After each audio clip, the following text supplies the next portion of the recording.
ನೀನೊಂದು ಕಲ್ಲು ಎಂದು ನೀನೆಲ್ಲೂ ಇಲ್ಲವೆಂದೆ, ನೀನೇ ನನ್ನ ಬಳಿಗೆ ಬಂದು ನಿನ್ನಂತೇನೆ ಇರುವೆನೆಂದೆ.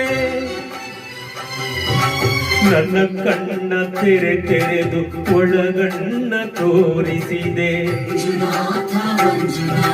ನನ್ನ ಪಾಪ ತೊಳೆಯಲೆಂದು ಗಂಗೆಯಂತೆ ಭೂಮಿಗಿಳಿದೆ. ಹೊರೆಯಲು ತೆರೆಯಲು ಒಬ್ಬನೇ, ಹೊರೆಯಲು ನಮ್ಮನು ಒಬ್ಬನೇ, ಹರನೊಬ್ಬನೇ, ಒಬ್ಬನೇ ಒಬ್ಬನೇ ಮಂಜುನಾಥನೊಬ್ಬ